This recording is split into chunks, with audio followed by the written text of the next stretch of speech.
All right, hey everybody. It is Friday afternoon. Well, actually, Friday noon. There's only 1 minute a day you can actually say it's Friday noon because it's going to be afternoon in another 35 seconds. But that aside, Yeah. it's Milk it as Friday. long as you can. It's still noon. It's noon. It's I'm noon. going to live in this. Oh, it's over. It's 12:01. It's Womp afternoon womp. now. And it's Friday, and we're going to talk about SketchUp. So this is SketchUp Live. Welcome. Thank you for hanging out with us. My name is Aaron. I'm going to be modeling a little bit, and with me is my buddy Matt. Hey, how's it going, everybody? Happy SketchUp Live Day. Happy to be here again on Friday. And yeah, it's going to be a good stream today. So I'm psyched that everybody's joining us today. Yeah, Matt gets to relax today. Like last week, he was in the hot seat. He had the mouse, and now he just gets to sit back and ridicule me for not being as good as him. So it's going to be fun. That's right. That's my cadence. Is like once every 3 months I'll step in and model, and then I'll talk about how hard it is, and then Aaron does it every week. Yeah, but hey, it's if you're coming in cold like that, I mean, it is harder. So good job, well done.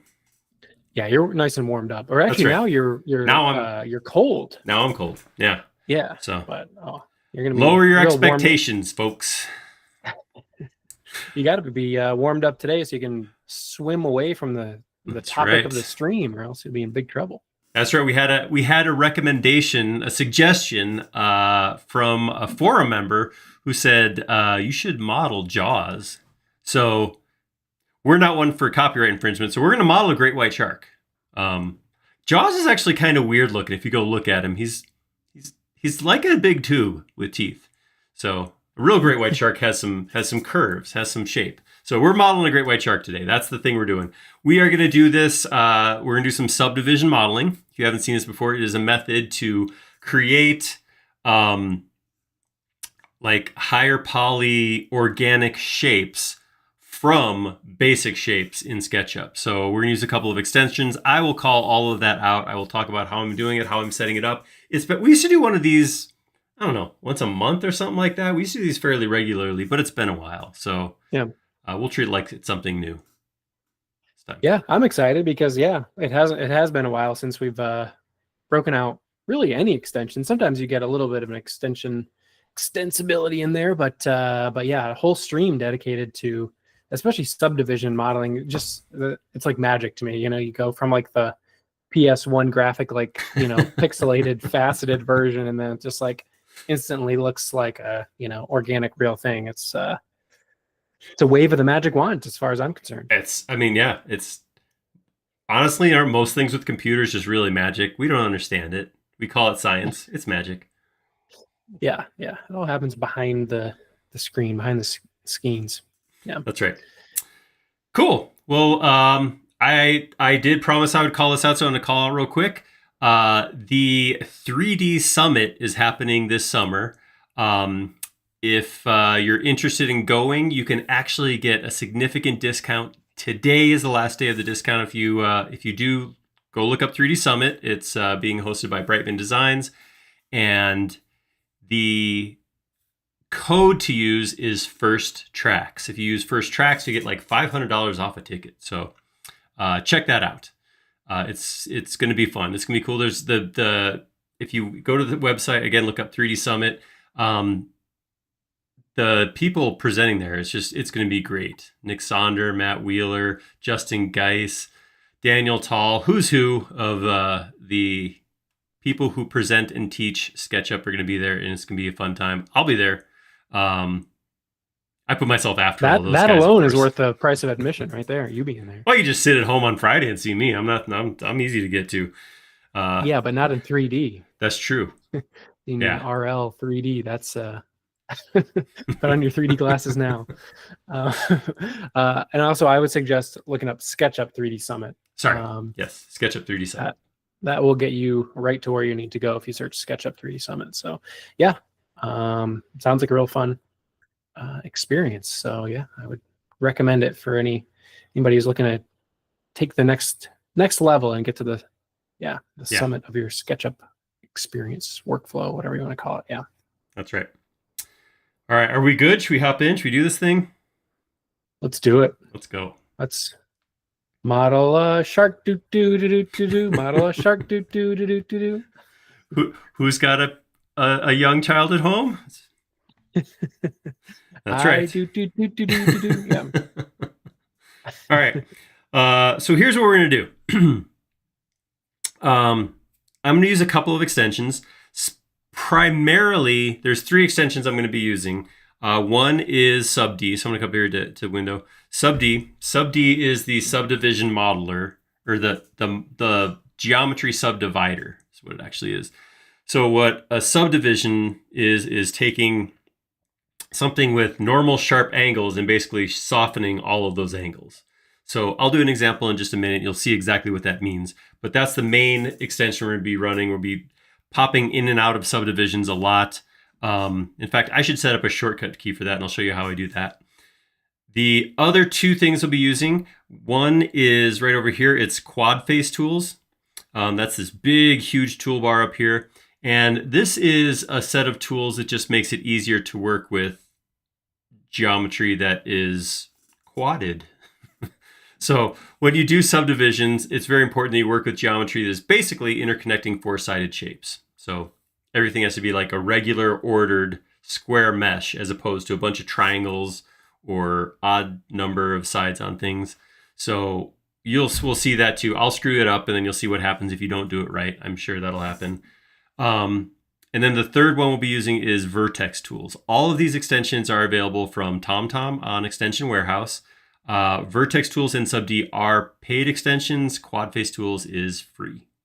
So Vertex Tools allows you to, again, it's a different way to model geometry, specifically quadded geometry. I can grab the vertices rather than the faces or the edges and move them around. And again, I'll call out when I use that and you'll see how exactly that works. But it's going to be fun. It's going to be a good one.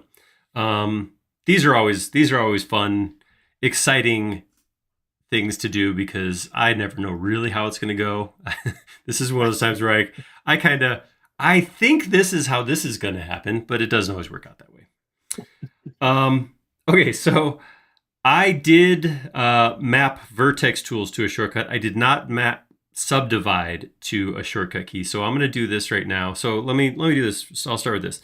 I'm going to create a rectangle, throw it on the ground here. I'm going to pull this up into a square, and I'm going to grab all of that, right click, and make it a group. All right, so this is now a group. Now, if I go into Subdivide and I subdivide that group, this is what happens.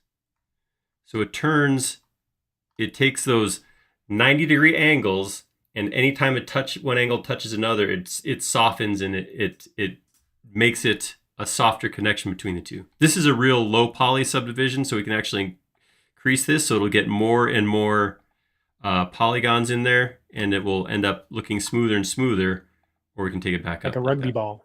Yeah, yeah, that's it. We did it. Just draw a little shark fin on there. So if we look at hidden geometry on here, you can see what I'm talking about. So here's our box. Here's subdivided one level. And if we increase subdivisions, it just gets smoother and smoother with more and more geometry. So the nice thing about this is you can create something that's nice and smooth like this shape, and then you can unsubdivide it. Whoops, I could unsubdivide it, and then I can, make a change to it. So I come in here, maybe, no matter what I do, here, we'll just do something simple. I'll push it out wide like that, and then re-subdivide it, and now we get a different set of geometry. So it's nice because I can always jump back and forth between the low poly box, model it, work with it, and then just toggle subdivision on and off. So we're going to use that set of tools to create a shark. So here we go. Nice, I'm excited. Yeah. I know you've done this kind of thing in the past, but kind of has been a while since I've seen you do this kind of modeling. And I know it's a kind of a different way of thinking about using SketchUp. Did you brush up leading up to the stream to kind of remember the muscle memory of how to do stuff? That's a great idea, Matt. You're like, besides the crash course that I just gave? I practiced that. I practiced that box subdividing, and it worked. So I was like, hey, I'm good. Let's go. I literally, Okay, so- I came in yesterday and made sure all the extensions were licensed and everything was working. And that's as far as I got. It's been busy and I really didn't go further than that. Should have. Absolutely should have. Yes, that is a great plan. Nice. We get to see you get back up to speed live. That's my favorite kind of stream. That's right. That's good stuff. Fun times. All right, so I got some images I'm going to import real quick. So I'll come in here. I will import here we go, great white profile. So there's our guy. That's what we're making. And then I also have import another one. This is not the same shark, but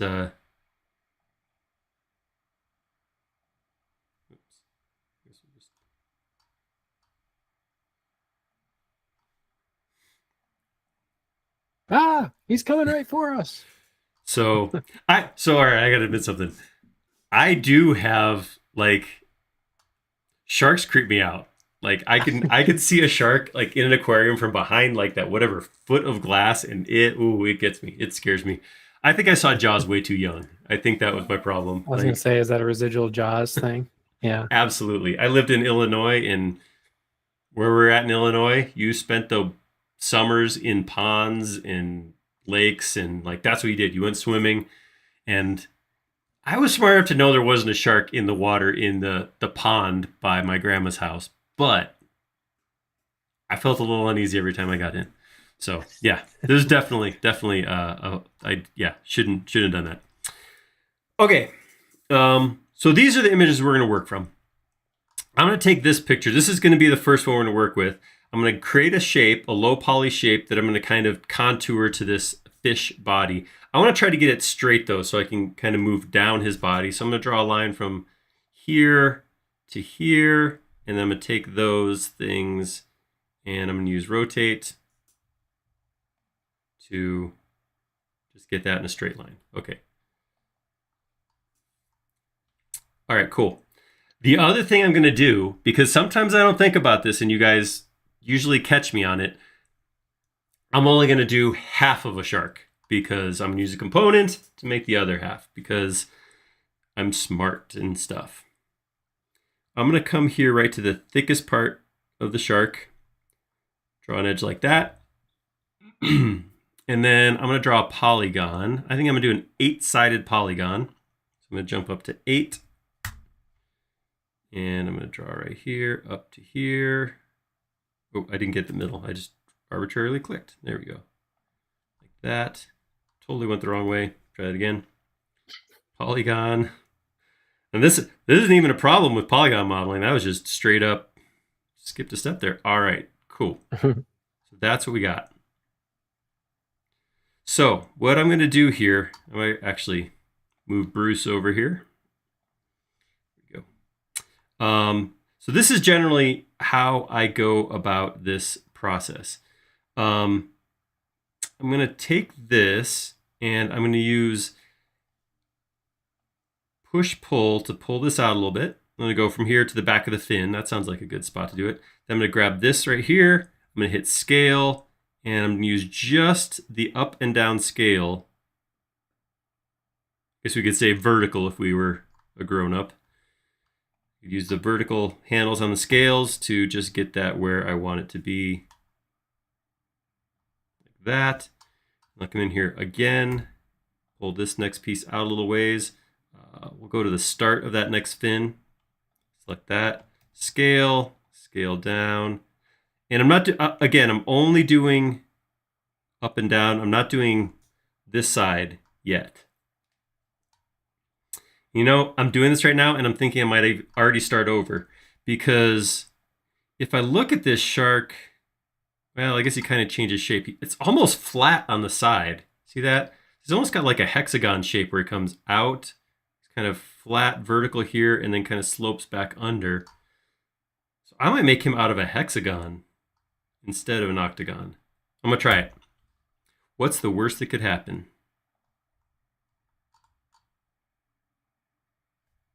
Which I'm going to say is a good mindset to have. Never be afraid to fail. You can do it. yeah, give it a shot. See how things work.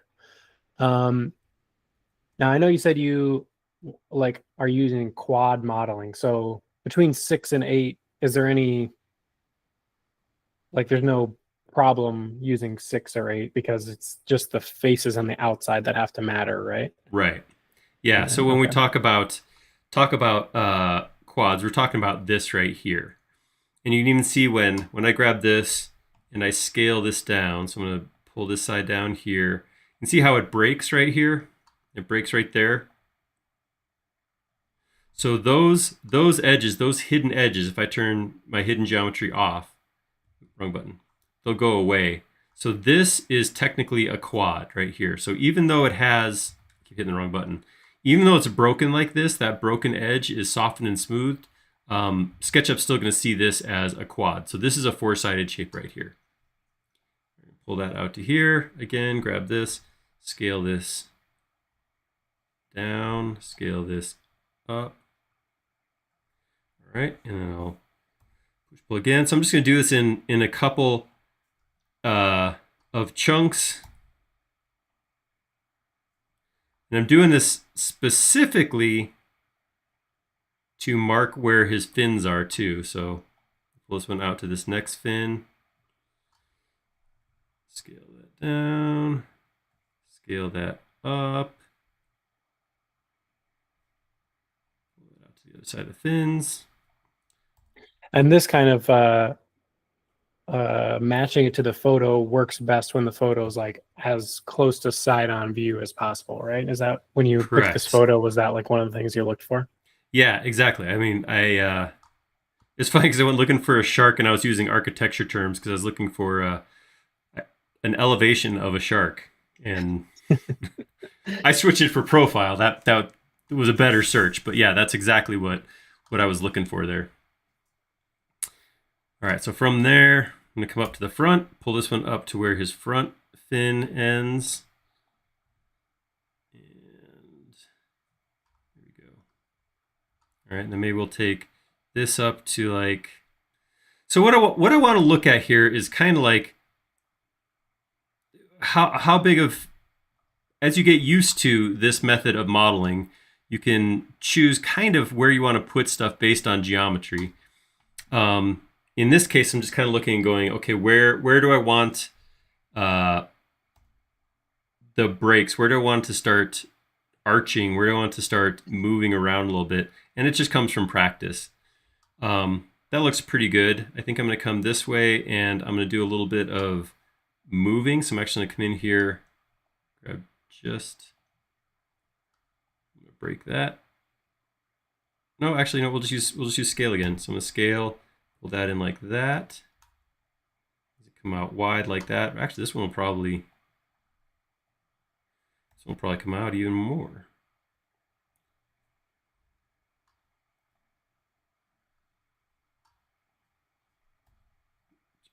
As you do this, it kind of reminds me of what Vertex Tools looks like when you are moving vertices around. But yeah, we will absolutely spend time in Vertex Tools.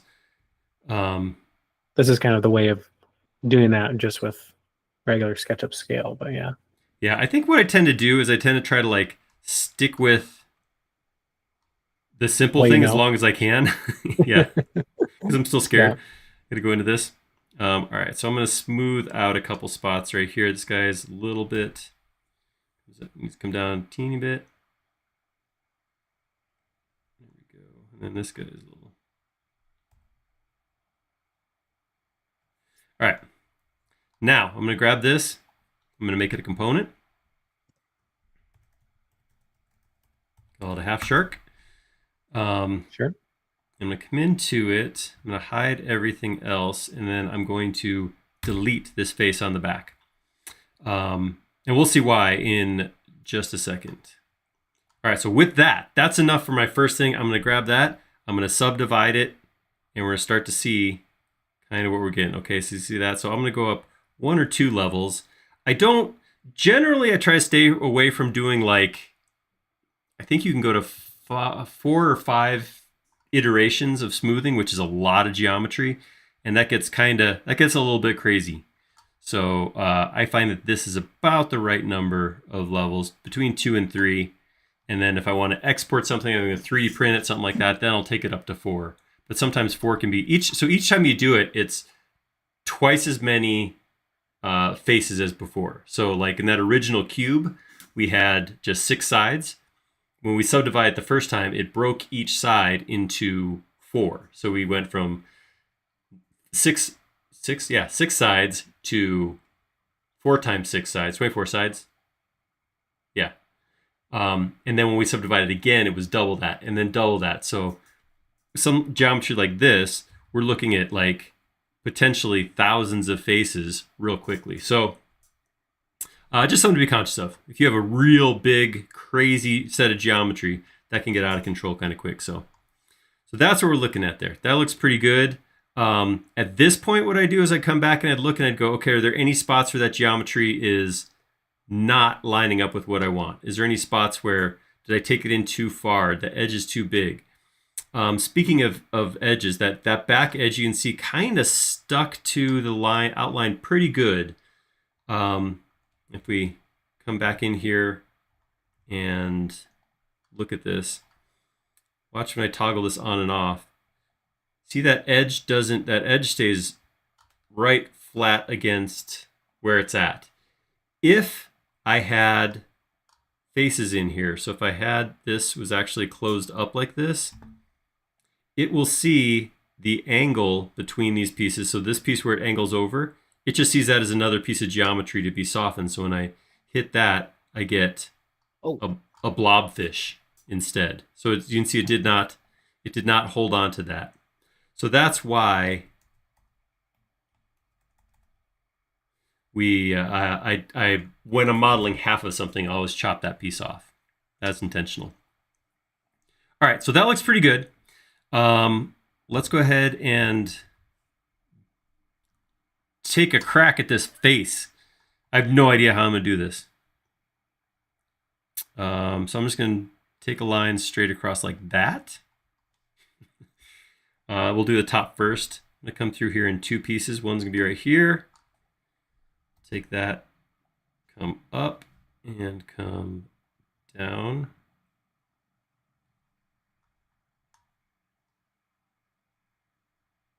Like that. Soften and smooth that because I don't want that to be broken. And I'll do one more all the way out here to the tip. First I'm going to come here, scale this in like this. Gotta keep bringing it in both directions. So you said earlier that the way that SketchUp sees a quad is that it's a 4-sided shape, and then the corner, like the 2 of the opposite corners, have like a hidden edge, or like a softened edge. So is that why you soften that edge, even though it kind of split it up and made it into like a 2 triangles? Just by softening that, does that like get it back to be what you need for the subdivider? Exactly. I'll tell you a little. This is how it used to work. I should not talk in absolutes because where's my entity info? All right, it's here somewhere. Hold on. Here it is. The downside of floating windows, they float into your other monitor. They float all over the place. I tell you. So when I look at a regular edge, this is what it looks like. Soft is turned off, smooth is turned off, toggle is turned off, cast shadow is turned on. That's a normal edge. So if I look at one of these edges, here's one of those that it created, soft and smooth is turned on, and then that ends up giving me, that kind of shape. Ooh, see this weirdness right here? Look what happened here. See that? Because I pulled pulled that out, and I did not hop around back and take that back face off. So make sure I do that. There we go. Let's try it now. Ooh. Yes. Shark looking. So kind of good. It's a good idea to kind of flip back and forth just to absolutely check to make sure you're doing stuff right as you're going along, kind of thing. Yeah, for sure. Yeah, which is kind of this is kind of the the joy of subdivision modeling is you can just, so what I did is I did map subdivide to the U key on the keyboard. So I could just pop that back and forth. When I was subdividing, when I was doing a lot of these kinds of models, I actually mapped a button on my 3D mouse to U, and I would just tap, tap, tap just to go back and forth. So yeah, that is a workflow I would recommend for anybody trying this out. All right, let's bring the bottom jaw in. We're gonna do the same thing. We're gonna scale this back. I promise we're gonna get away from this just scale stuff over and over thing in just a minute here. All right, I'm gonna do that. Ooh, yeah, that looks good. See how that looks. Looks scary already. Yeah.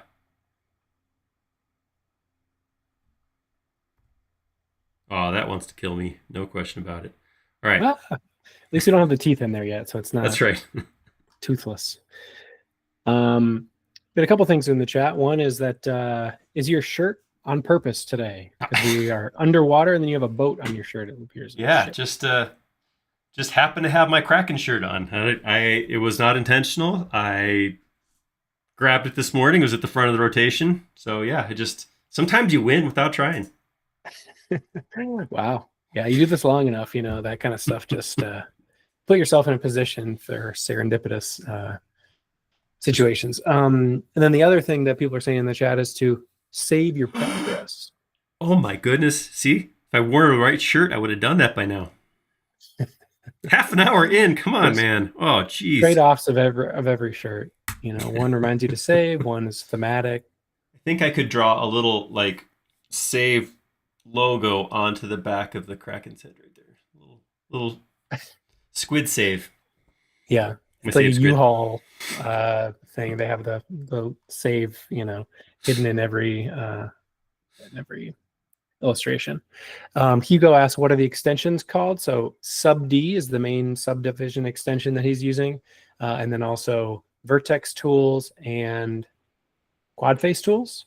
Yes. And so far all I've really used is SUbD, but we're going to use the rest of it starting up right now. All right, so this has been pretty basic. We got half the body kind of there. Fine tuning has to happen. We're going to want to get an eye in here. We're going to get teeth in here, that kind of stuff. So there's lots of pieces, fins. But right now, this basic piece is looking pretty good. This is looking all right. So one thing that's going to happen here is when I soften this, I get sock puppet mouth. See that? That's not scary. That's not intimidating. That's just a thumb and a hand. So let's fix that. We're going to fix that by grabbing this edge right here, and we're going to crease it. So if I click on the crease, this is part of the subdivision tools, I can tell it how much I want to crease. So I'm going to crank it up to 100, and I'm going to hit subdivide again, and you'll see immediately a difference. See that? How it pulls that in. It just kind of goes right here, and it just pulls it back like that. So I get, rather than the default geometry of subdivision is two edges meet, let's soften them up and see how they come together, it holds that crease. So that helps right there. The other spot I might crease is like maybe here and here. I will crease a little bit. So I'll grab those, I'll hit crease, we'll just crank it up a little bit, and we'll see that those edges kind of harden up a little bit. I might even take this one, crease this up a little bit too, so we get kind of just a little bit of a flatter spot right there to put teeth into. Yeah, I think that's looking good. Oops. So I'm going to come in and grab this. I'm going to put it up and I'm going to pull it back a little bit.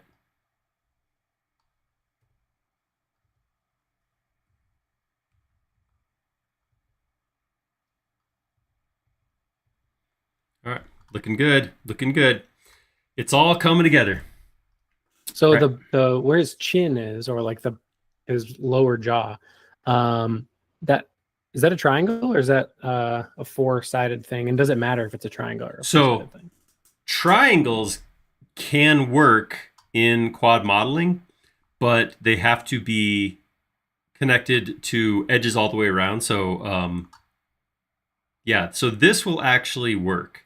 If I had something, the term would be an n-gon, which is n is number of sides on a polygon. So like 5, 6, 7, 8-sided model. When I hit subdivide, it'll automatically go in and start breaking it up into smaller pieces. The problem with a triangle in general is that, so like on this polygon, even though this is broken, it's going to look at smoothing it to the 4 sides and not that one in the middle so much.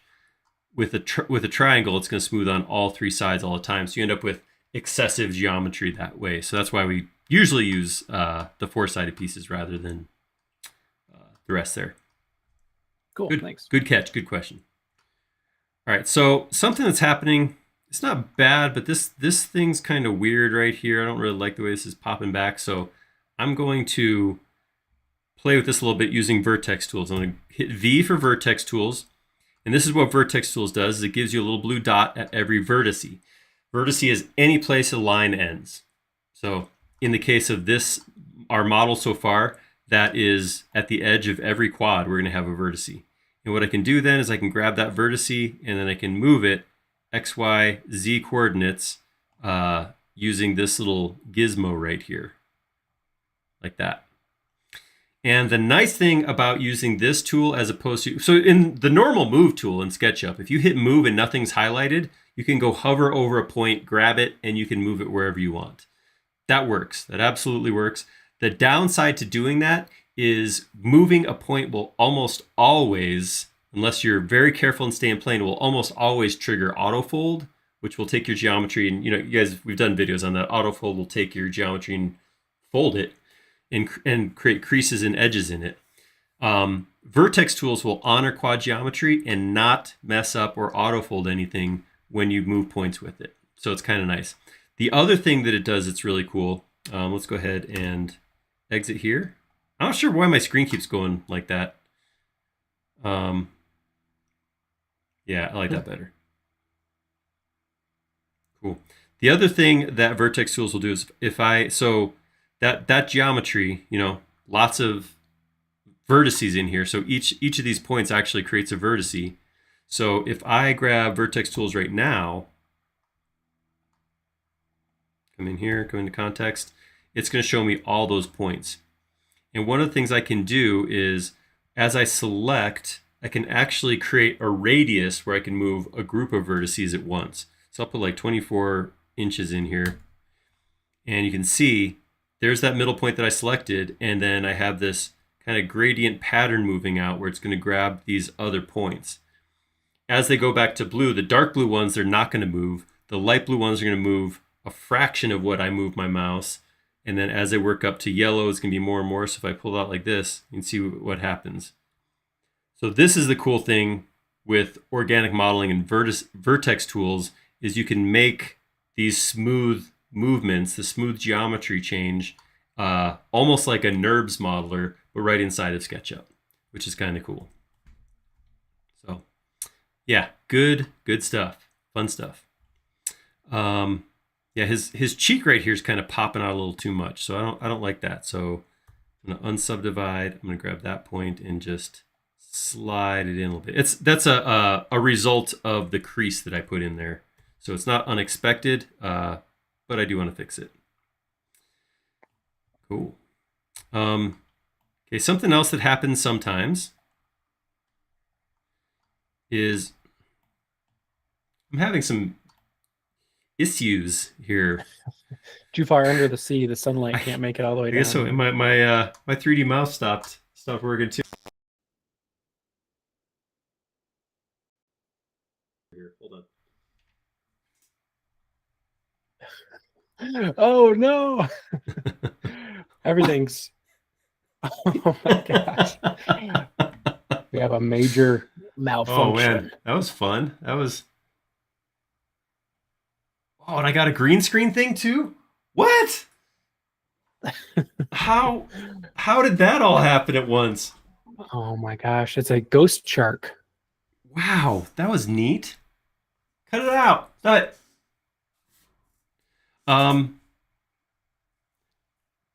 You know, I was talking about how I got on earlier, and last time I streamed, we had some problems with my internet connection. So to the point that it just dropped at one point. So I took I took the steps necessary to prevent that from happening again. I didn't think to check my USB hub and make sure that was solid, but The internet has been strong, holding steady throughout. green Not a across the frame board, dropped. baby. Yeah, I didn't think Um, about all these other pieces that I apparently need to check. Whew, good stuff. All right. Sorry, give me one more second. oh man, Who's got a good shark joke? Hit me with we your got a best shark couple in the joke. chat. We got a couple in the chat here, so I'll go back and read them as we fill Ah, time. he's puking on me. Ugh. Oh my gosh. Oh, it just smells like krill and Oh yeah. I don't know what else. Yeah. This one's courtesy of Bill. What did the shark say when he ate the clownfish? Tastes funny. Ding, ding, ding. Well played. Good one, Bill. Love it. Oh yeah. I don't know. My 3D mouse is. All right. Hey, Okay. we've talked several times. People have said, "Hey, can you actually model without a 3D mouse?" No. Let's go. No, I can't. Giving up. Nope. This is as far as we're gonna get. Enjoy it. All right. Let's. So So the one debate I have right now is I have some stuff that's gonna be on both sides. Like, so this fin's gonna come out of this panel right here. It's gonna come down like that to get this fin. But the rest of the fins are symmetrical. They're the I would model half of it.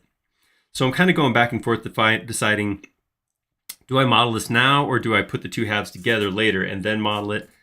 I don't know. I'll keep thinking about that while we put this one in. We'll put this fin in first.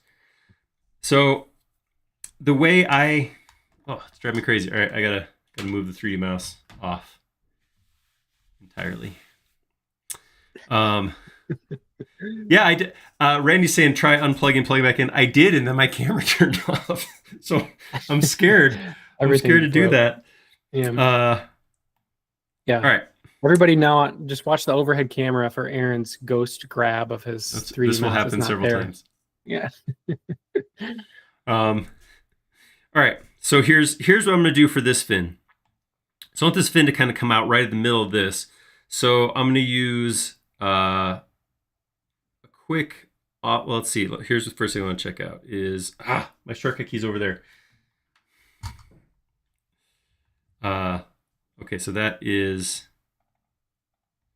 I come in here and I go to, I'm trying to remember how to do some things. One moment, please. If I grab Vertex Tools, Vertex Tools, I believe I can take that and I remember how to do it. I want to make that all in the same plane real quick. These 4 vertices. So, I'm trying to remember how to do. So this is actually Vertex Tools 2. So there's actually a couple different versions of Vertex Tools. So there it is, Make Planar. So what that does is it just forces all 4 of those to be in a single plane. And when they're in a single plane, what that means I can do is come in and delete that. When I delete that, then I can offset slightly like this. And then I can grab this and scoot it down like that. And I can grab this and scoot up like this. I should say I'm self-taught when it comes to quad modeling, so not everything I do is maybe exactly the way someone who knew what they were doing would do it, but it's what I do. All right, so I'm going to take that. There we go. And then to keep this quadded, so right now this is a quad. This is a 4-side piece. This is an n-gon. This is now 1, 2, 3, 4 sides around the outside and another 4 around the inside. So what I'm going to do is I'm going to go connect these corners up. And what I do when I create that is each of these panels, that's 4-sided, that's 4-sided, that's 4-sided, that's 4-sided. And then I will come in and I will pull this out like that. And we will give that a shot. Let's subdivide that and just see what happens. Let's come in here. That's fine. There we go. Not perfect, but pretty quick. I mean, we're in the ballpark already. Couple things I want to do here. One is you notice how this fin comes into shark. There's a little bit of a slope there, but nothing like what I got here. This is too much. So I got to bring that down. I'll do that with crease. I'll crease that a little bit. It'll bring that in tighter. The other thing is obviously the shape. He's got this paddle oven mitt looking thing. I want to get a little bit more of a, this shape right here. And it also kind of comes back up and has this little bump out here. So it's actually going to go like this and then come in and then come out like that. So I'm going to have to add another ring or two to this geometry so I can make it do that. So let's do those things I just said. All right, so this is where Quadface Tools is going to come into play. And I'm going to be rusty. So if I select this and I hit this, that work?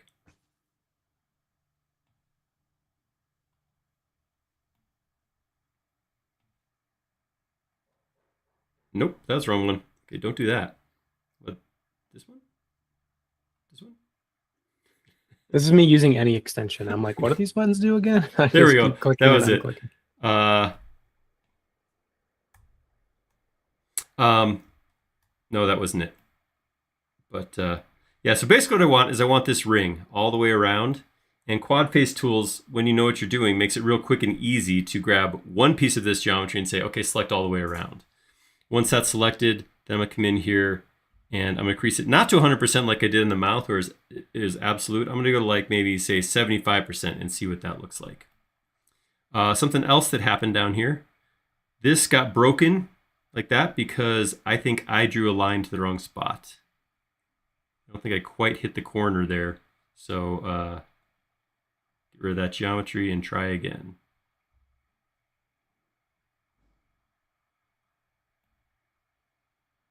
Oh, I'm slightly through. Huh, that's interesting. Wonder how I did that. Sometimes I keep me guessing. Let's try that again. Subdivide it. There we go. See, that gets a better, closer to what we got there. Actually, I might even back it off a little more. Let's try that one more time. Select there.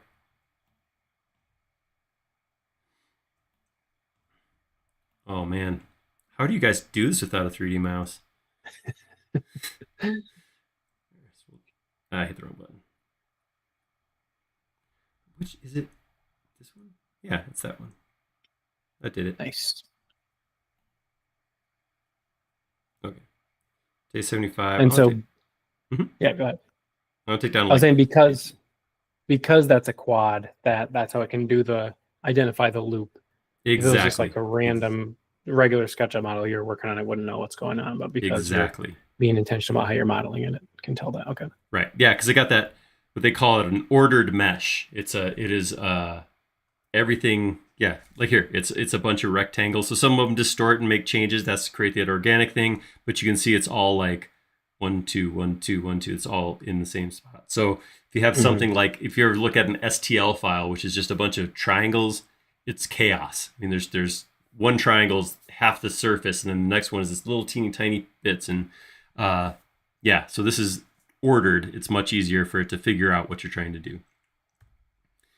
All right, so I'm gonna spend a little bit of time on this because it's kind of a cool example. I'm gonna start by grabbing this right here, and if I grab this and move it, okay, actually that didn't cause any issues at all. That's good. I was gonna say, sometimes if I do this, it'll end up causing problems and breaking geometry, that sort of thing. And that's where I would want to come in and go, okay, select it, but then use vertex tools to actually move it where you want it to go. Because that's just gonna keep it from breaking that too much. You know what? I actually think I want this a little higher up his body altogether. So I'm gonna grab all of it and then try using vertex tools to maybe bring that up and then back out a little.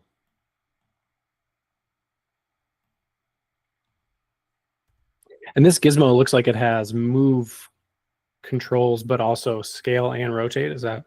It does, yeah. those So other when we pieces select were. geometry, I have these arrows let me move up, down, left, right, or blue, green, red. I have rotate right here, so if I drag this, I can actually spin them. And then if I click here, I can move them to the plane. Oh, this is bad. And then yeah, the little squares in the bottom are scale. So yeah, it's kind of an all-in-one deformation gizmo. Cool. All right, so that's kind of where I want it to be, but I have two things I need to do. One is I want to get this little bump out right here, and I'm going to do that by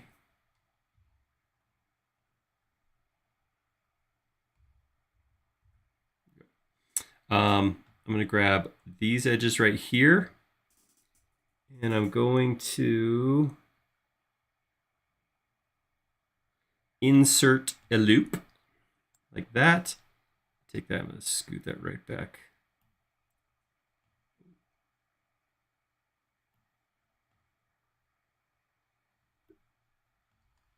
I am oh, this 3D mouse thing is just cool. It's fun to not have it. All right, and I'll grab this, and I will insert another loop. And I'll move that one up here also.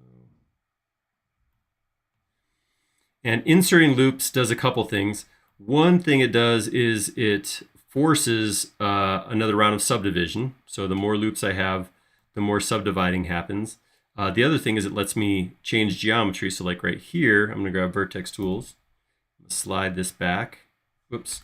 I'm going to set my soft distance to 0 because I don't want to move anything but these. Pull that back, and that's going to give me that little kick out right there. Same thing here. I'll take this back like that, grab this right here, I'll pull this out like this maybe. We'll see how that works. And we'll hit subdivide.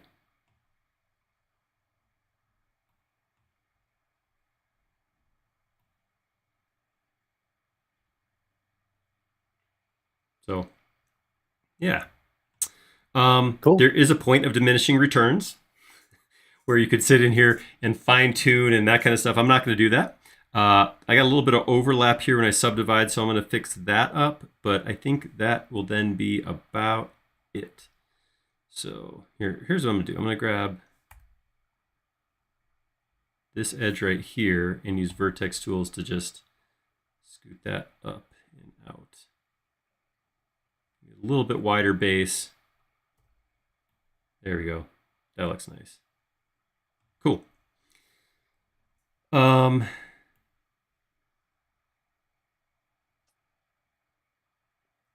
right.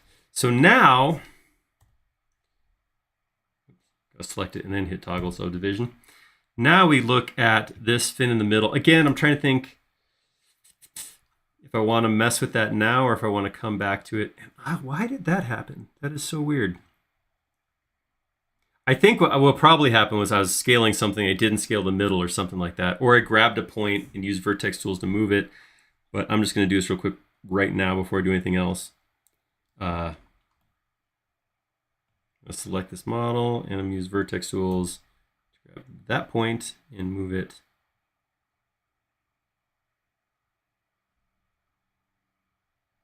Actually, no, I'm not. I'm going to use move.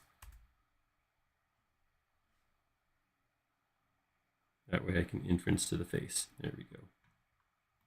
So when you are in Vertex Tools, you can only select vertices. Is that right? Like you couldn't. Correct. Okay. So yeah, you can also pre-select and then go into it. That's exactly right. Yeah, so use select as a way to filter selection. So I can say pick these things first, and then when you go into Vertex Tools, yeah, it's there. Cool. All right, so there's a couple details on his face that I think I'd probably want to put in before I merge the two halves together. Because I'm thinking it does make sense to try to do these pieces, half of them. We'll want to do those together. So I'm going to put his eye and his nostril in, and then we'll squish them together. Something else that's happening right here, you might notice. See this weird crease is coming in like this? That's because when it's subdivided, it decided to put the angle this direction, like that. What you can do is if that, sometimes it doesn't matter, but sometimes it can lead to some weird subdivision. So what you can do is there's actually a tool in Quadface Tools right here that will let you just come in here and click on it and reverse that back the other way. This one looks a little weird too, so.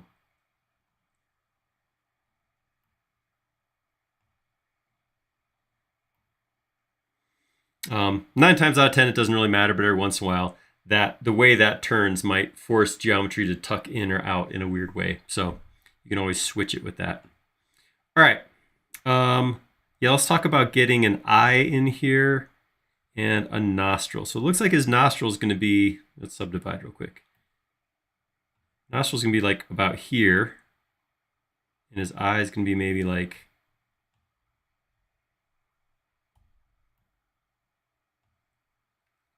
right about there, pretty far forward. Again,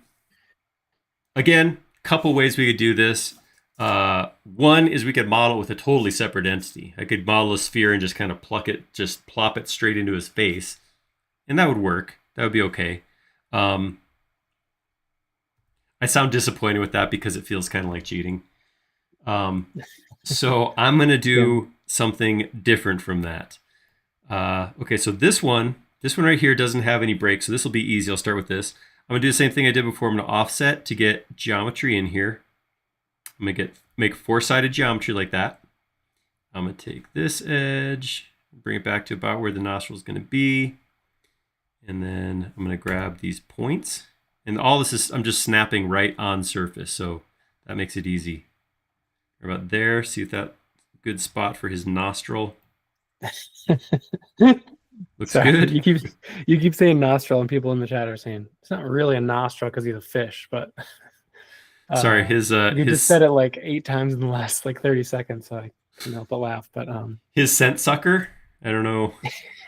Yeah, I don't know what it is. I don't know. It looks like a nostril though. You guys tell me the right term, and I'll do my best to use it. It's something to do with his sensory stuff, but hey, I mean. It's a shark nostril as far as I'm concerned. I attribute things I'm on board with you. Yeah, it would not be the first time I used incorrect terminology on a thing I was modeling that I didn't know anything about. All right, so there we go. So there's his face hole. I don't know. Subdivide it. And there we go. We got a scent sucker. Beautiful. So I clicked to the wrong point because I broke this wrong. Sometimes I get excited and I click quick. It's called a Nair. Cool. I'm good with that. Whatever. I'm going to bring it out a little bit. Watch this. This is going to be fun. Or not. This is going to be a disaster. Pull it out like that a little bit. Oh, yeah. You can call them nostrils, too. Okay. Yeah, guys. At least according to the auto. Yeah. 2 nairs or nostrils.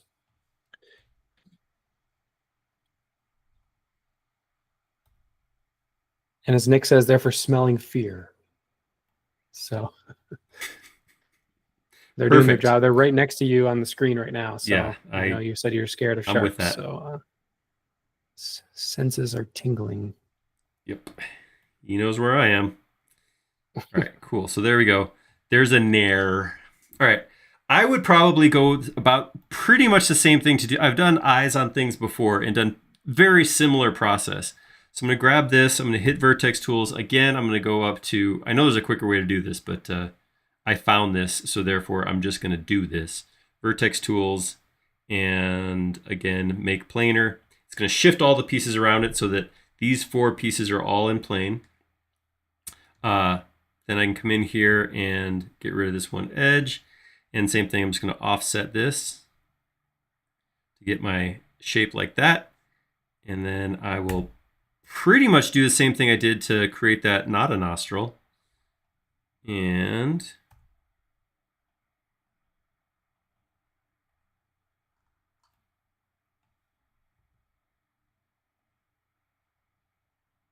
bring these all together.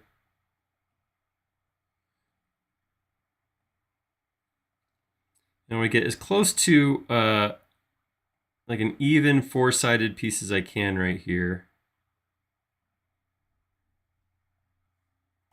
Offset that. And I'm going to connect that up. And this is another spot where I could get into this and get some detail going out, but I want a little black bump to make his cold, heartless eye. Like a dog's eye. That's exactly where I was going, baby. Eyes rolled back. Yeah. There we go. So what I'm going to do is I'm just going to take this one right here. I'm going to go to Vertex Tools. We're just going to pull it straight out like that, so it gives us that bump. And then I'll grab these edges around here and crease them so it doesn't smooth it out. I'll do like that to 100%. Oops, wrong button. Dang it. Gotta click 4 times again. Oh man. There we go. Crease that up to 100.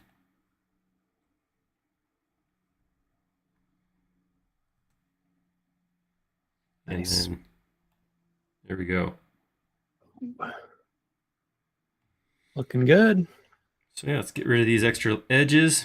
In fact, speaking of getting rid of extra edges, there is a button in SUbD which gets everything, all edges gone. So I can click on this and I can actually see, okay, there's a thing, I did a thing here and that's not supposed to be that way. We'll need to fix that. But yeah, I can kind of see how that's going to look geometry-wise. Nice. Let me fix that real quick, though. Let's grab that. It looks like I creased it. I did. A little lumpy. Yeah. Let's get rid of that altogether. There we go. Let's crease it. Let's turn it off. Let's increase subdivisions so we go even smoother. Oh, yeah. Oh, man. Look, I got a little arch over the eyebrow unintentionally. That turned out kind of cool. I mean, as expected. Just like in practice. Totally what I meant to do. All right. I feel pretty good about this as far as joining these two together. So I'm going to go ahead and... All right, actually, you know what? I'm going to save. I'm going to close SketchUp because I want my 3D mouse, but I'm frazzled. I can't even say 3D mouse. Yeah, you need a 2-minute break. So you deserve it. Step away. All right, get our edges back on. There we go. Save that. Quit SketchUp. Ah, good. We're in this nice, serene landscape with no sharks. Yeah, far away from the deep.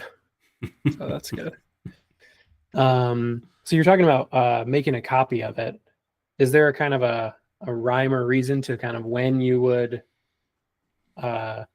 do things in halves versus all at once? Or like, why would you not just leave it as a half the entire way? Right. So inevitably at some point, probably going to have to join it together, make it a single. I mean, especially if I'm going to do anything with this. If this is going to get 3D printed, something like that, obviously I have to end up with a solid piece at some point. In this case, if I'm getting to the point where it makes sense to put the pieces together because I want to put pieces on that are either non-symmetrical, or in this case, like these pieces that go down the middle. I could do like half a fin, but it ends up being such narrow geometry, it kind of gets weird. And then joining together is a little bit trickier.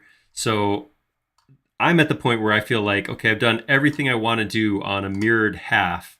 So I do want to take this and now, mirror it over. Yeah, where and when that happens is kind of depends on the model. Kind of depends on you, how you want to do that. It's not a perfect answer for that, I don't think. It depends, changes given the model. Mm-hmm. All right, so I'm going to option copy that to there. We got 2 pieces. I'm going to go ahead and that whole thing and make it a new component.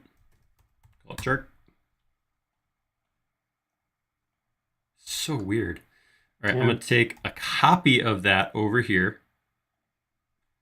I'm going to go into the copy. I'm going to grab these two halves and explode them. And I'm going to take a look just... well, there's your problem. For stuff like that. Yeah. So, again, this is probably from me grabbing geometry, moving around, not being careful. Not probably. That sounds like I'm trying to pass the buck on that. I think we all know why that happened. All right, so I'm just going to come in here, come in here, move, grab individual points, drag them back till they hit the face. Oops. Back till it hits the face. And it looked like one of these up here was, yeah, this one went through just slightly. There we go. I'm human. Ugh. Pain. All right, let's copy that. Try that again.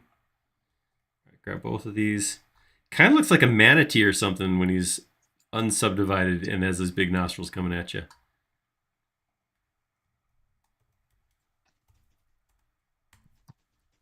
Yeah, that's a little less menacing than a great white. Really is. I kind of like this guy. All right, so I'm gonna come in here, grab both of these, explode them. There we go. Looks good. Looks like that everything healed together good. The big test is right now to come in here and subdivide and see if, yeah.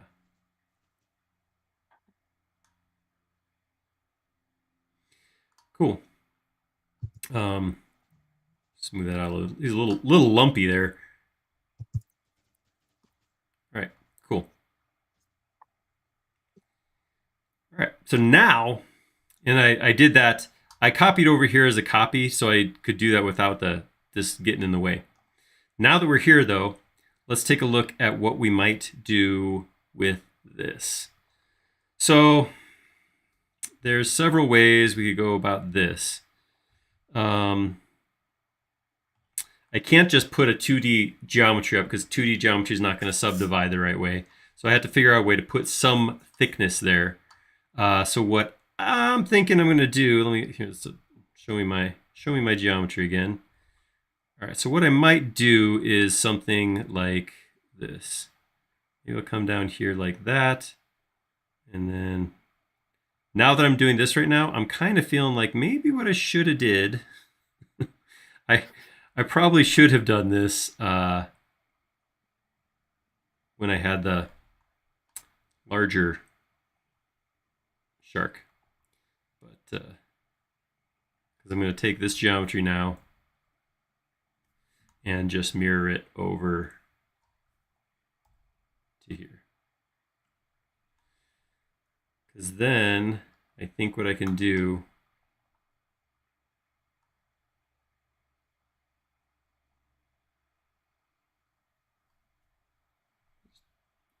that's not gonna work. I don't know. This is experimental. I'm winging this right now. I don't know what I'm doing. So you're trying to get a thin but not 2D just piece of connected quad geometry in there. Right. Right, yeah. Bingo. Yeah, that'll work. Oh, that's the derpiest looking shark fin ever. Do-do-do-do. Hey, buddy. Right. That's not scary, but it's right. It's where we want to go. All right. So let's come in here and use Vertex Tools here again. So I'm going to take this one back.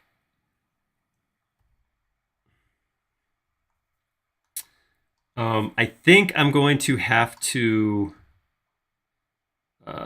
grab this and insert additional geometry right here. I think that go all the way around.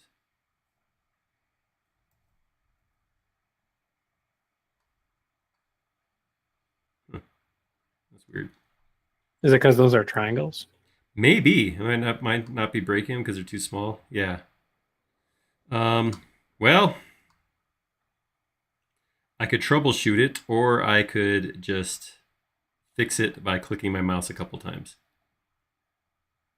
I say click the mouse. There we go. And it's Randy says it's all done. experimenting until it works, and then it's by design. Boom. So. Somebody knows my playbook. Right.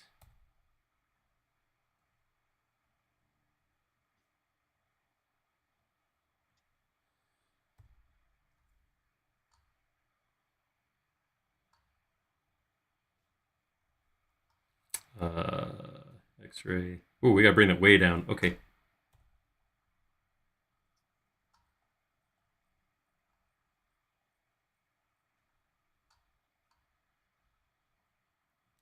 Cool.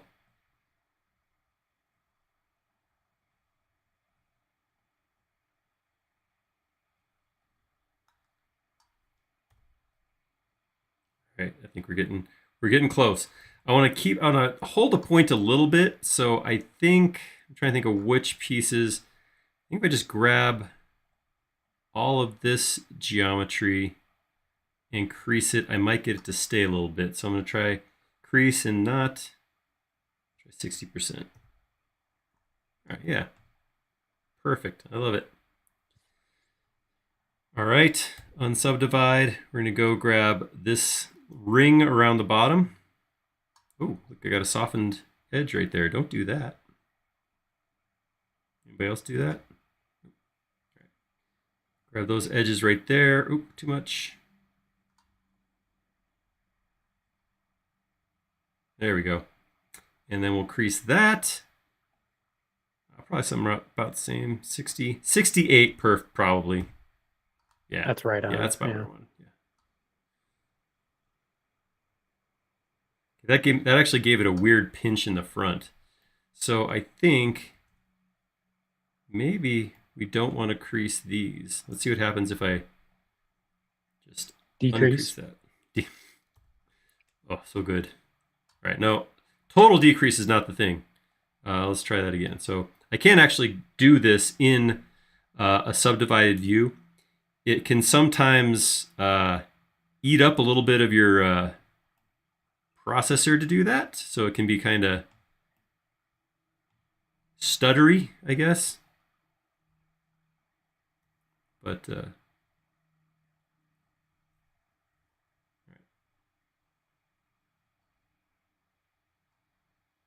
ooh, yeah. All right. So I just got to do that. 1, 2, and a tail. Oh, 3. What? Wait, no, these are these there's 2 of, right? Ugh, stupid shark. I don't know. Somebody in the chat earlier, I can't remember who, but listed out all the different types of fins, and there was like 8 or something. So get on it. Is it 2 yet? Ugh, okay. All right. So fortunately, I took the leap. I took this and I did decide for whatever reason to put them together. Well, not for whatever reason, intentionally decided to do that. But fortunately, oh, this might cause an issue. As I'm saying this, I'm like, I may have just caused issues for myself for sure. I might be able to do this once and then copy it over. We'll see. We'll see how that pans out. So basically the same as the other dorsal. Wait, no, it's dorsal. Which one's the hands? What's this? Pectoral? Pectoral fin? I believe that. Pectoral fin, yeah. Yeah, so this is basically a mini version of that. And I may even cut corners a little bit and not even put the little bumpy out thing. Okay. These are hard to tell from this image, but could be the anal fin. The thing I got my hands all over right now? Cool. Yeah, at least you're underwater, so you can just kind of wipe it away, just kind of splash some water on it. All right. Wipe it on the wetsuit. Finish this as quick as possible. Yeah. All Right. Yeah, I'm going to call that good. Obviously, this is a spot where we could go in and put in all kinds of detail. I'm going to stay away from that for now, though. All right. But here's the thing that I was talking about earlier. To get this over onto this side, when I went in... Oh, here's a lot to do. Okay, so if I grab this, hit Vertex Tools, this might work, this might not. Go to Tools, Vertex Tools, and make planar, which is what I did on the other side. Now, if I come in here, I can delete this, and then I can grab all these pieces and all these pieces, and I can copy it over here. Look at you. It might close up. Oh, it's close. But look at that. Look at this. See this? See this? See this? Oh! So close. So here's the problem. When I hit make planar on this one over here, it pulled that side, this side, just slightly over. So, yeah, so it's not as simple as just sticking it over there. Can you pull those two vertices over so I wonder in the green direction to match up with another central one? And I go, yeah, see, it's not moving 0, it's moving approximately 0. Yeah. Same thing here. Let's try this. Hey, good news from the chat. Those were not the anal fins. These are the pelvic fins. So you're in. Anal fins are still coming, aren't they?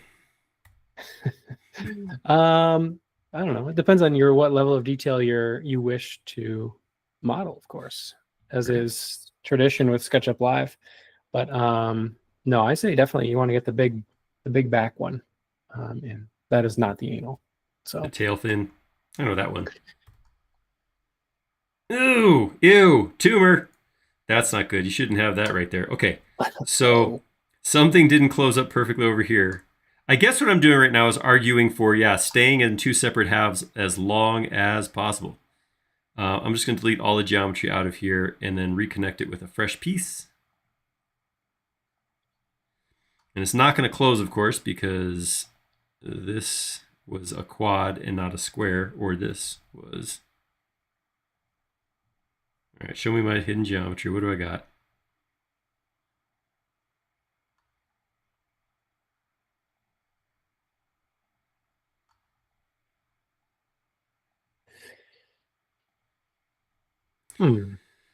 Okay. So, I used to tease Tyson quite a bit about having a pile of junk in the back of his models all the time. But when he would hit something like this, he'd be like, okay, that's cool. I'll just go grab my junk and we'll be good. So if I had my half a shark laying around, and I just save and purge, so I just got rid of that component too. You got to work sometimes, folks, to be this guy. You can undo purges, though, can't you? I can. Can I? Let's go. Let's look. Components. Nothing. Undo. Undo. There's a half a shark. Yay. Yeah, so I guess the question now would be, do I want to try to... Nah, you guys are all here watching me. I don't want to try to back up that far, but well, it's like no shark is perfectly symmetrical. If you can't close this up, you could just try to redo it real quick, right? Just make another fin in there. Yeah, I mean, literally at this point, I just want to close this. So my standards are pretty low right now. I don't need much. That's so weird. Why did this one not close now? Yeah. Huh. Oh. No, that's the other one. I don't know. Okay. It's time to stop messing and make things... Quads! You're just chasing quads now, man. You kidding me? Come on, quad. Work with me, not a gimme. That's so weird. So something's just slightly off. I'm just pushing it right up the shark. There we go. Okay. Yay! Applause sound effect if I had the soundboard set up. Okay. Whew. Okay, let's see now. There we go. All right. Woo! All right, let's get a tail on here. All right, so what we want to do with the tail. I'm going to just draw some stuff real quick.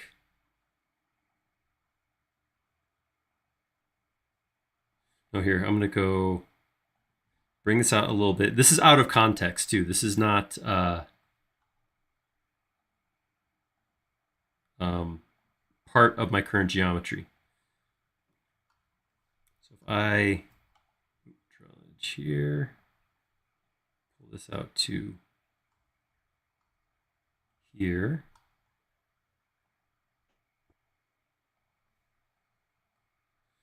So just get bolted onto the fish afterwards. Go like this. I don't know, making it up again. Take this up to here. Take this down to here. I have no idea how this is going to work, how this will pan out. I do know that I want everything facing outward. Grab that, make it a component.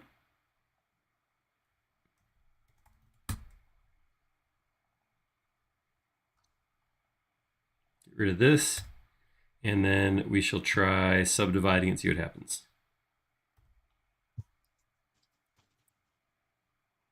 Okay, we need to do some creasing. So I'm going to grab this ring right here. We're going to go crease that to pull it back down like that. I feel like I'm going to crease this too.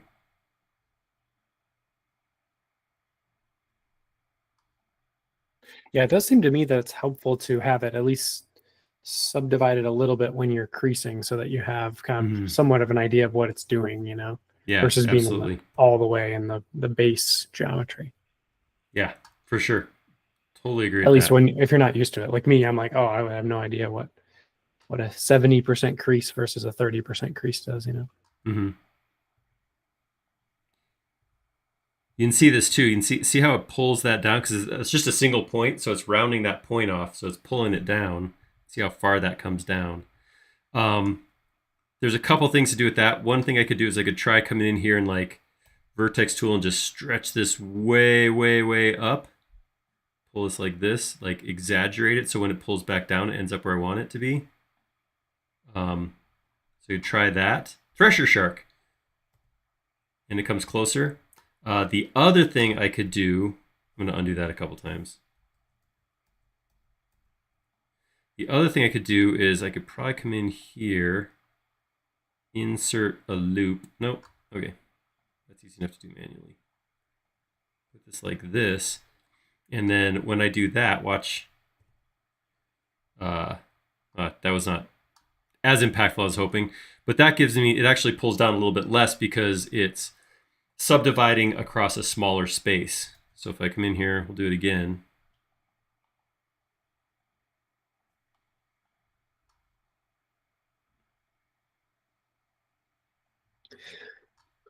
Lawrence has a shark fact in the chat. More people are killed by falling coconuts than by sharks. Yet So I've never feared a coconut. Well, maybe you should. Apparently. All right, so now we're getting closer. I like that. I like that. Oops. What's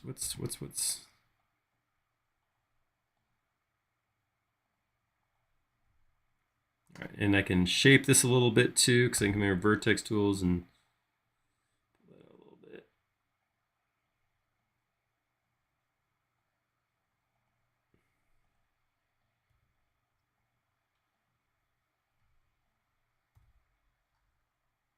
Ooh, looking good. Looking good, shark fin. All right, so I'm going to unsubdivide it, and I'm going to cut it. And I'm going to come into context here. Get rid of these faces right here. Edit, paste in place. Boom. Copy it over. Boom again. and then I can explode both of these. And in theory, subdivide that thing. Yes. Nice. Nice tail, shark. All right, let's up the count. And then he kind of looks happy. I gotta admit, I'm having a hard time being scared of him because he kind of looks like he's a nice guy. Yeah, and even without teeth. Maybe the teeth makes him look a little more menacing, or maybe it looks like he's smiling. I don't know, but yeah, depends on maybe what kind of teeth you put in. Yeah, death dealers are definitely the teeth. All right, let's get on that. All right, I'm not going to subdivide teeth because that's just too much geometry. I'm going to keep the teeth kind of simple, I think. I don't know. I haven't really thought about how to do this yet, but this is what I'm thinking. Anybody in the chat or you, Aaron? Did you guys ever have a necklace with a shark tooth on it, or like even just a little shark tooth, like little memento thing? I feel like that happened at some point in my life, visiting a grandparent in Florida or something like that. Yeah, I had like a little necklace thing with a shark tooth on, and I thought it was so cool when I was 8 or whatever. Yeah, that sounds right. Hey, you're identifying those key childhood memories as a parent. That becomes a to-do. Yeah, I'll put that on the list. Shark. Probably those are just fake teeth, right? They're not actual shark teeth. I would think so, but I don't know enough to actually. Yeah. All right. So that's weird. It's kind of turned.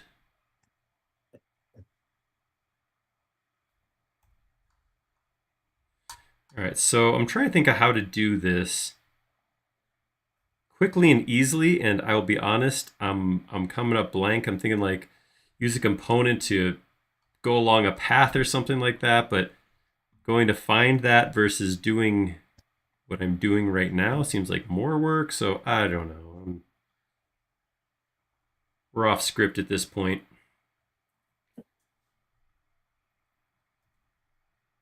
Well, this is a question for real. I know we got people from all over the world here. Anybody here have any actual run-ins with sharks? Like any surfers or beach people on the stream who aren't like Matt in Michigan and me in Colorado talking about sharks here? Yeah, I've seen dolphins swimming when I'm on vacation. That's about as close as I get to sharks. So I've never seen a shark that I know of. So yeah, and I'm happy about that fact. I think that's celebration worthy. Yeah, we did. We came close to sea life when we went and did the video project for the Seattle Aquarium, but didn't actually encounter any sharks, I don't think. We saw what will be the shark tank at the front of the aquarium, which is pretty cool. Yeah, the shark habitat. It's not a tank, but dang it. That's probably worth explaining. Very specific about the nomenclature. Yeah. That's right. They don't keep their animals in tanks; they keep them in their habitats, folks. Yeah, because they do try to replicate as close as the natural habitat, which is cool. One of the things, that's in the video that we made. If you're not familiar with this, there's a video on our YouTube channel where we Aaron went to see the process of the construction of the new part of the Seattle Aquarium, which actually is open now. So if you're ever in Seattle, I would highly recommend going to see it, because absolutely.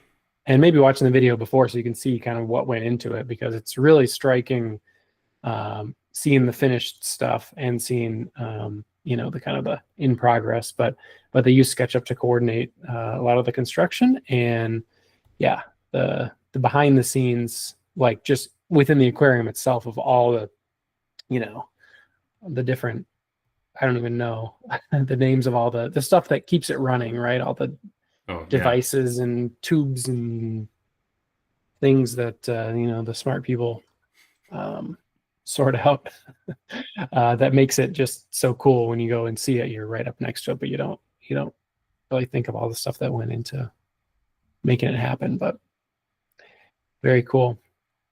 Yeah, it was absolutely incredible.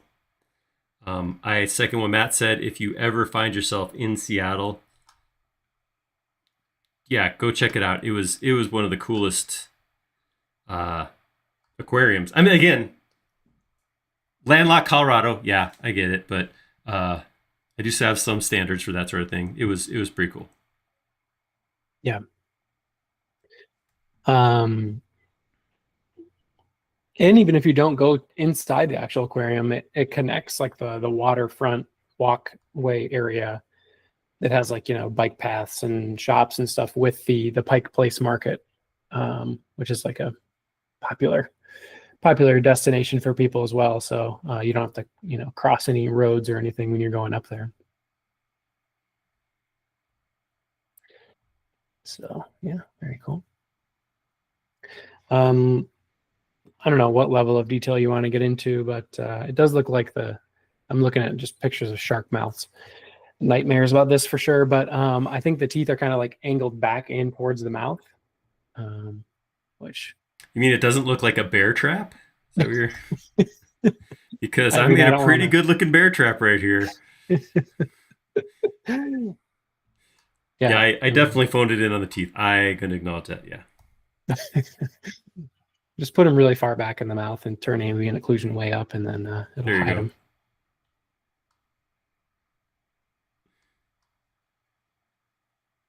Colin says he wrestled with a shark once, and he has pictures to prove it. See, now that feels like something we can't just take for granted. I feel like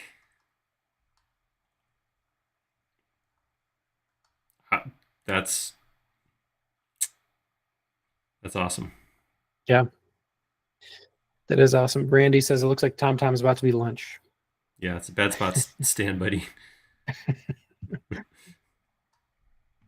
On the business end of a great white. That's right.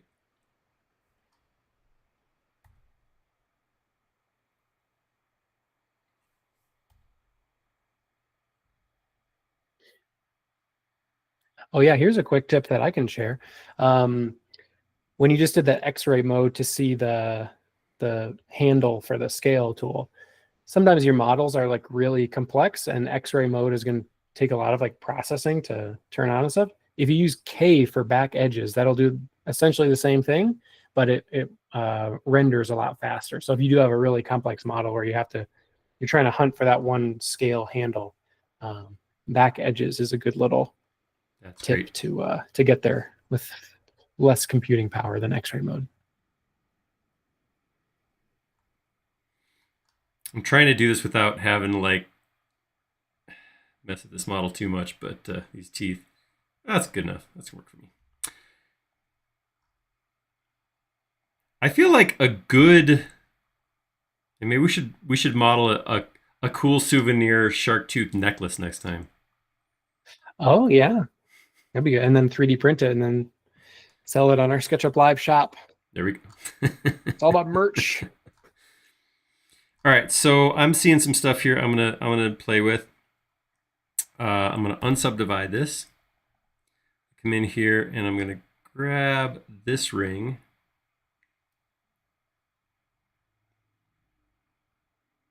I think.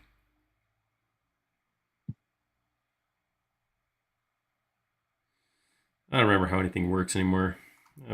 Or I'm not. We're just gonna call it. I'm trying to remember. There's a button you can push that will tell it to grab, continue this selection around this way. And I thought it was this. Maybe I don't have a...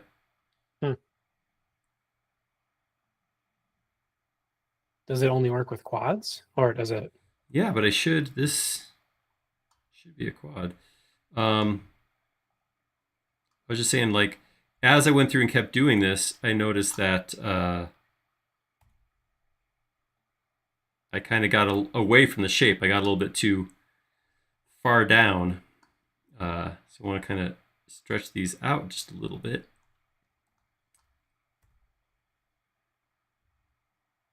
See that how it pulled down, and that's just this just kind of happens. as you model the geometry, this sort of happens. So if I come, but there, I thought there was a button I could just hit to grab all these pieces, but I don't know what it is. Guess I should have spent a little more time planning or testing.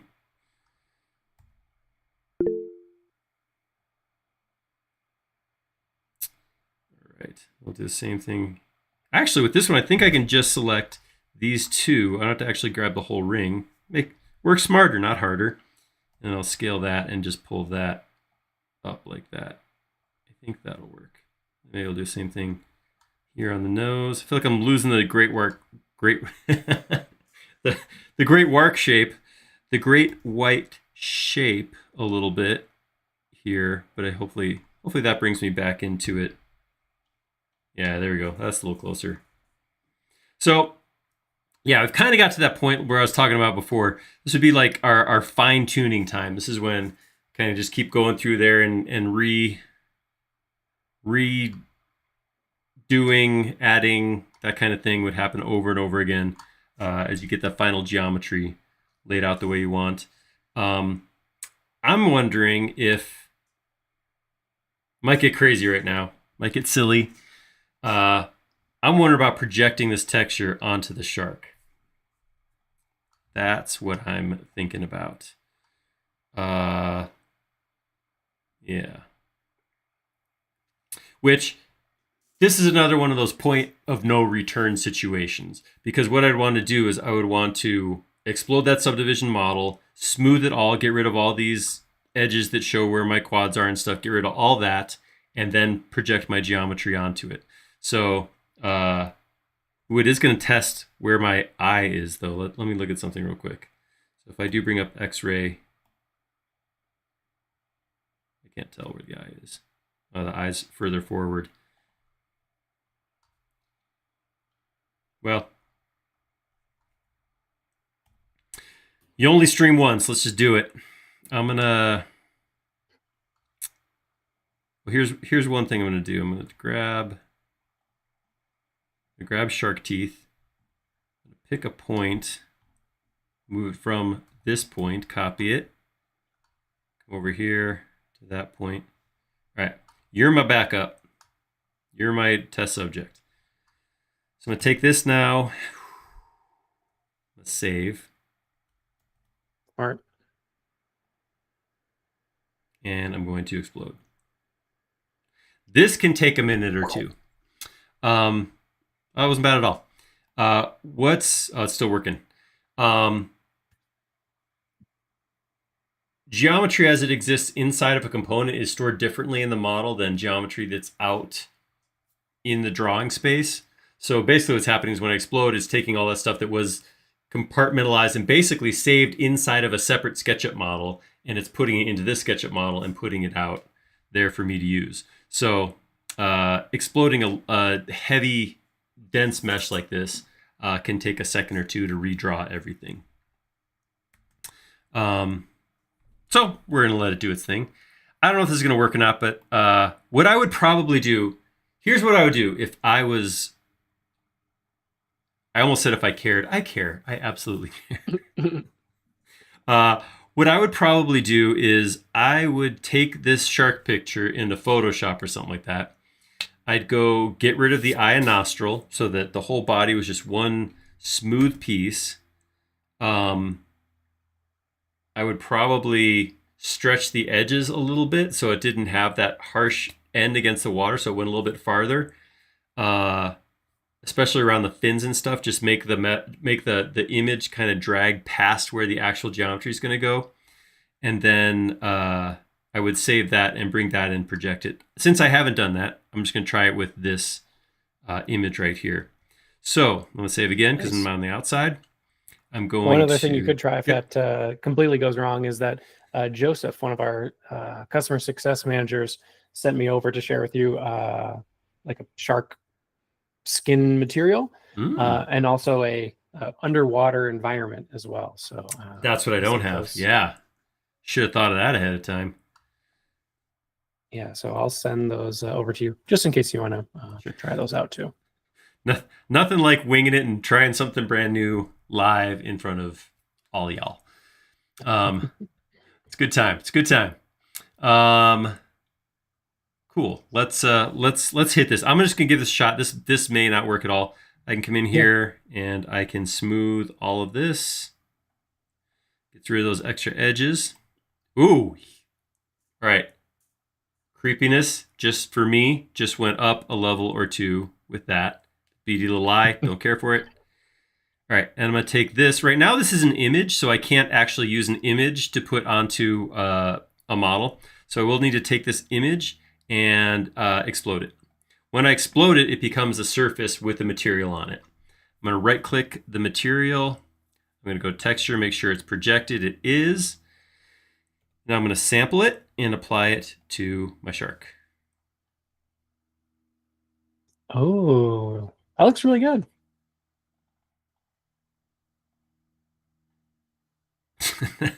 Well, That turned out not too bad. So yeah, there's pretty some good. stuff that's not perfect. This is what I was saying about stretching out some geometry. My fin's a little bit different than that fin. So if I was to go into Photoshop and just, like I said, feather those out, stretch those out so they went further, that'd be Mhm. good. But a lot of this turned out surprisingly good. Yeah. Yeah, and then see my eyes just slightly off, but I think it's close enough that I do. Oh yeah, see. Freaky.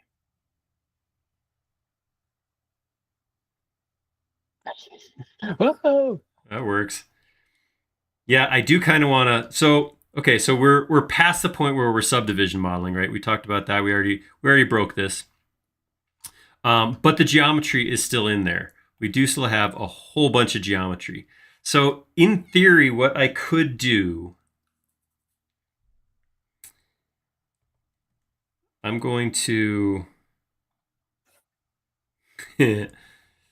I'm gonna make it white again. Hmm. I'm gonna grab a chunk of fin like this. No, I have to turn my hidden geometry on. A chunk of fin like this.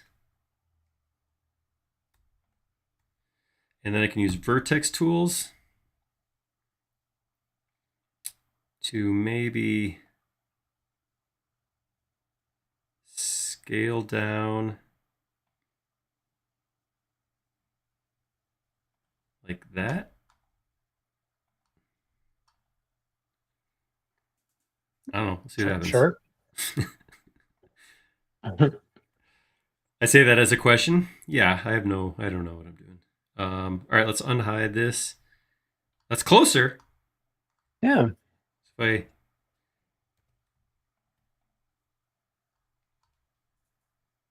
I'm just gonna. I feel pretty good about how that worked out. I'm thinking thumbnail right now. I feel like I want to get rid of that blue section, so I might do that one more time. Sometimes 3D modeling is thinking outside the box. I'm gonna do this. I'm gonna make this a group again, and then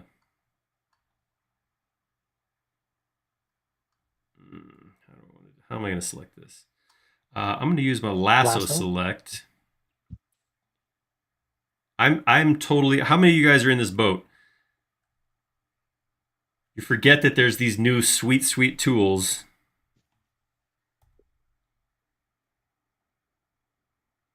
Squish that together like that, and then scoot it back up like that. I distorted the back a little bit. I don't like that. I didn't care for that. All right, here's what I'm going to do. I'm going to turn on.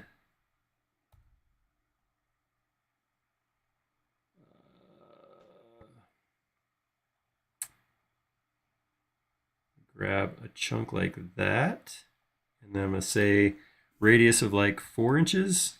There we go. That's what I want. And then I'm going to scale that.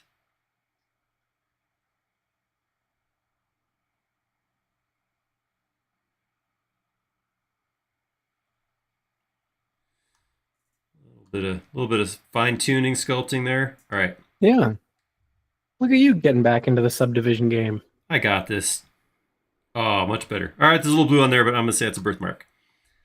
I'm going to get rid of that. I'm going to hide you. Oops.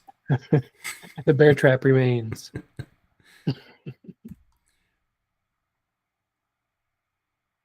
He looked like he had his teeth done. He's got veneers.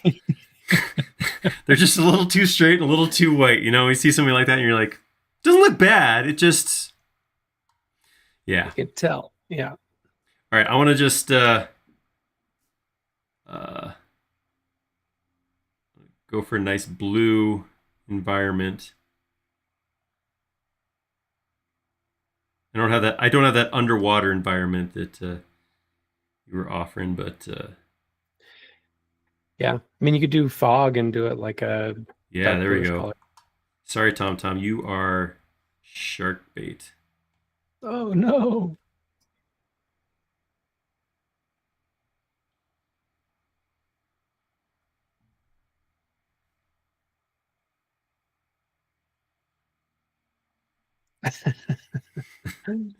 Dun, dun, dun, dun, dun. Yeah.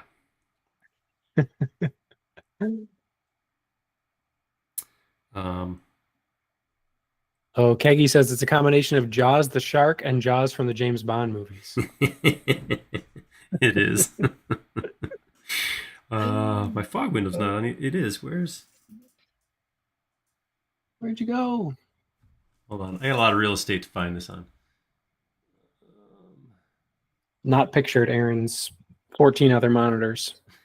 Got in the battle station over there. It's just one. It's just a big one. It's where is it? Where's fog? What the? Okay.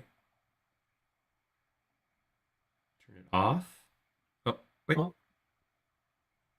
Oh, is it behind those other ones or something? Yeah, I don't know what I was doing there. All right, let's get a.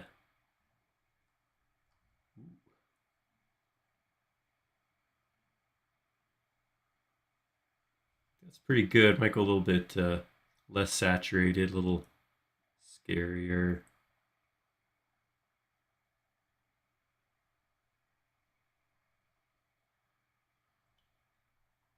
Dun, dun, dun, dun, dun. Oh yeah, that sucks. Wait, when you go far away and then come back in, does it pop out of the blue? Yeah. Okay, so we got to lose time. We got to lose time for this to work. All right, turn my axes off too. All right, here we go. You know what? That's almost better than the 3D scene that happened in Jaws 3D. You guys remember that movie? Oh man, it's so bad. It literally looked like this. This was a multi-million-dollar movie, though. We did this in an hour and a half. Oh, there we go. It's good. It is solid. Oh, come at me, shark. Oh, yeah. All right. Well, I feel pretty good about this. That looks great. This being what we did. I think the projected texture looks really, really good. I'm surprised how good that looks. Just the teeth. The teeth are like the only thing that makes them do a cartoon. You know, I'm thinking like maybe if we just get a little bit of just gotta tone it down. Whoops. Oh no. Hold on. Put that blue back in here. I was not paying attention to what I was doing. All right, and let's paint bucket, and I wonder if we just dropped him. Why? I just made a mistake. Oh, I'll just do that again. Third time's a charm. That's right.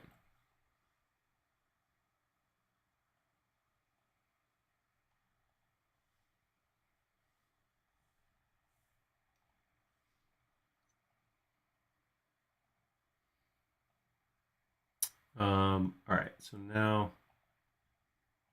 grab a gray color. That helps.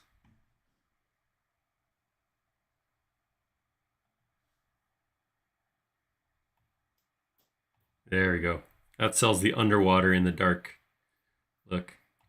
They're definitely still Can you like hide the edges on them or something? Yeah, maybe that's a good idea. Let's go in here. Did I make these components? Oh, yes. Thank you. Look at that. I mean, duh. How else would I do that?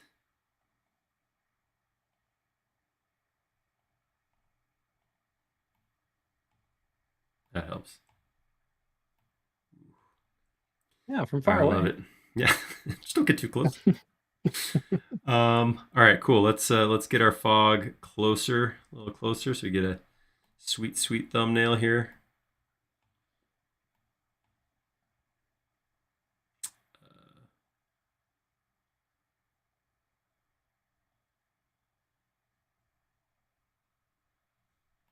Oh, yeah. Oh man. Pretty good. Looks pretty good. I like it. Awesome. Cool. Well, I'm going to call it there. I know we're not quite at 2, but sometimes you just got to quit early. Walk away. Yeah. Step Awesome. aside, let the shark do the talking. That's right. Yeah. No, hey, good job. That was a good. great stream, especially from you not having done SUbD in a long time. I feel like it turned out pretty well, and got done ahead of time. So a little bit of rust. How do you like how it turned out? I think it was fun. That was a good time. I enjoyed it, if nothing else.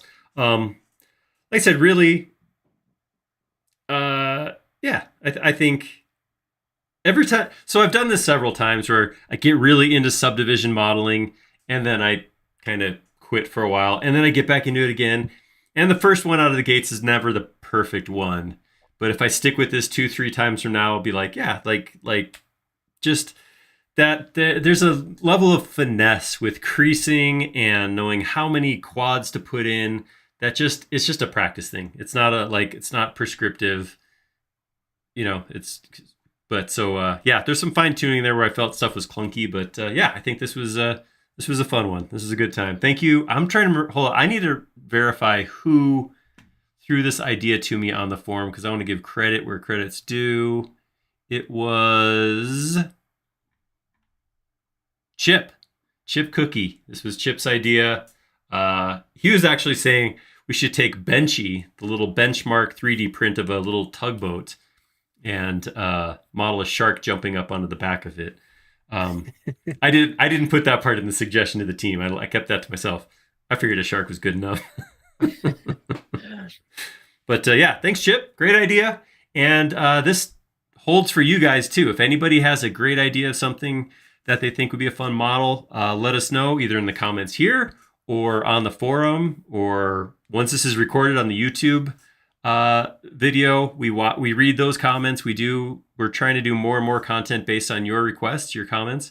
Not every idea turns into a great stream. We've had some really cool ideas for models that just could not be done justice in 2 hours. We've also had some ideas that just probably aren't great ideas for 3D modeling, but never hurts to throw an idea out. We'll never call out the bad ideas to your face, so it's okay. But with that, we're going to call it. You guys have an amazing weekend, amazing week. Come back next week. We're going to model something else. I don't remember that we picked an idea yet, but it'll be something. Maybe one of your ideas. Maybe something that was mentioned today. Who knows? Yeah, drop your best suggestions, and then maybe, you can see it live next week. That's right. But this has been fun. So thanks everybody in the chat for watching, and thank you, Aaron, for another great stream in the books. Good job by you. So thanks. A lot of fun. Thank you guys. Thanks for hanging out, Matt. See y'all next time. Bye.